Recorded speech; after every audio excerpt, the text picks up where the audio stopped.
Tam O'Shanter. When Chapman billies leave the street and drouthy neighbours meet, as market days are wearing late and folk begin to tack the gate, while we sit boozing at the nappy and getting foo and unca happy, we think now on the lang Scots miles, the mosses, watter, slaps and stiles that lie between us and our hame, where sits our sulky, sullen dame, gathering her brews like gathering storm, nursing her wrath to keep it warm. This truth found honest Tam O'Shanter, as he very nicht did canter, all dear, whom ne'er a tune surpasses for honest men and bonny lasses. Ah, Tam, hadst thou but been sae wise as ta'en thy ain wife Kate's advice, she told thee weel thou was a skellum, a blatherin', blisterin', drunken blailum, that fae November till October, aye market day thou wasna sober, that ilka melder wi' the miller, thou sat as lang as thou had siller, that every naig was caught a shoe on, the smith and thee gat roaring foo on, that at the Lord's house, e'en on Sunday, thou drank wi' Kirkton Jean till Monday. She prophesied that late or soon thou would be found drowned in Doon, or catched with warlocks in the muck by Alloway's old haunted kirk. Ah, gentle dames, it gars me greet to think how many counsels sweet, how many lengthened sage advices the husband fae the wife despises. But to our tale. I market nicht, Tam get planted uncle recht fast by Ningle, blazing finely, with reaming swats that drank divinely. And at his elbow, Suitor Johnny, his ancient trusty drouthy crony. Oh, Tam load him like a very brother. They had been foo for weeks together. The nicht drave on with sangs and clatter, and aye the ale was growing better. The landlady and Tam grew gracious, with favours secret, sweet and precious. The suitor told his queerest stories, the landlord's laugh was ready chorus. Ach, the storm without McDreer and Russell, Tam didna mind the storm a whistle. Keir, mad to see a man sae happy, e'en drooned himsel amang the nappy, as beastly hame wi' lades of treasure, the minutes winged their way with pleasure. Oh, kings may be blessed, but Tam was glorious, or all else a life victorious. But pleasures are like poppy spread. You seize the flower, its bloom is shed, or like the snow falls in the river, a moment white, then melts forever, or like the borealis race that flitter you can point their place, or like the rainbow's lovely form, vanishing amidst the storm, nae man can tether time nor tide. The hour approaches, Tam maun ride. That hour on this black arch the keysty, that dreary hour Tam mounts his beast in, and sick a nicht he tacks the road, and his ne'er per sinner was abroadin'. The wind blew as 'twad blown its last, the rattling shares rose in the blast, the speedy gleams the darkness swallowed, loud, deep and lang the thunder bellowed. That night a child might understand, the deil had business on his hand. Wheel mounted on his grey mare Meg, better never lifted leg, Tam scalpit on through dub and mire, despising wind and rain and fire, whilst holding fast his gid blue bonnet, whilst crooning out some odd Scots sonnet, whilst glowering roon with prudent cares, lest bogles catch him unawares. Kirkcalamy was drawing nigh, but guessing its nickly cry. By this time he was crossed the ford, where in the snow the Chapman smored, and past the birk and meikle stane where drunken Charlotte Braxton had been, and near the thorn abind the well where Mungo's mother hanged herself. Before him Doon pours o'er floods, the Dublin storm roars through the woods, the lightnings flash from pole to pole, near and more near the thunders roll, when, glimmering through the growing trees, Kirkcalamy seemed in a blaze. Through all Cabor the beams were glancing, and loud resounded mirth and dancing. Inspiring bold John Barleycorn, what dangers thou canst make us scorn. With tippenny, with fear na evil, with Ushkaball, we'll face the devil. The spats they reamed in Tammy's noddle, fair play, he cared na deals a boddle.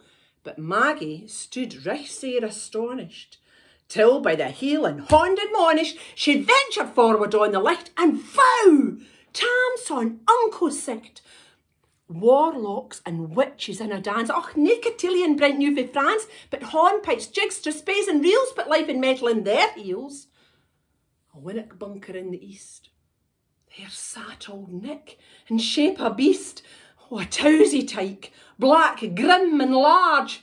To gie them music was his charge. He screwed the pipes and gat them skirl, till roof and rafters all did dirl.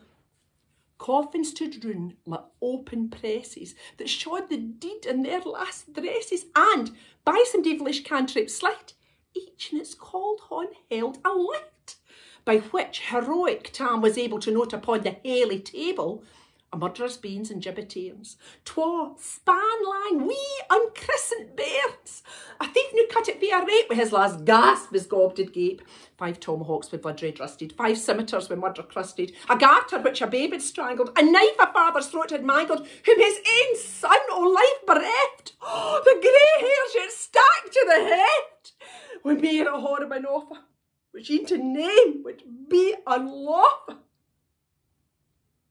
As Tammy glowered, amazed and curious, the mirth and fun grew fast and furious. The piper loud and louder blew, the dancers quick and quicker flew, they reeled, they set, they crossed, they cleek it, till Ilka Garland smacked and drook it, and kissed her duddies to the wark, and linket at it in her sark. Now Tam, oh Tam, had they been queens all plump and strapping in their teens, their sarks instead of creasy plan and been snow white 1700 linen, their breeks of mine only pair at yins for plush of good blue hair, I would have gained them off my hearties, for I blink o' the bonny birdies. But wither beldams, auld and droll, rigweedy hags would spin a hole, louping and flinging on a crummock. I wonder didn't he turn thy stomach. But Tam kenned what was what fu brawly. There was aye winsome wench and wally that nicht enlisted in the corps, lang after kenned in Carrick shore, for mony a beast to deed she shot, and perish mony a bonny boat, and shoot beneath nickel corn and bear, and kept the countryside in fear. Her cutty sark o' paisley harn, that while a lassie she had worn, in longitude though sorely scanty, it was her best, and she was vanity. Little kenned I reverend granny, the sark she coffer her wee nanny, with 12 Scots, 'twas all her riches, would ever grace a dance o' witches. But here my muse her wing Moncur, sickly so far beyond her poor, to sing how Nanny lap and flying, oh, a souple jade she was, and strang, and how Tam stood like in bewitched, thocht as very een enriched. E'en Satan glowered and fidged fu fain, and hotched and blew with micht and main, till first I keep her sign another, Tam tint his reason all together, and roars out, "Well done, Kitty Sack!" Oh!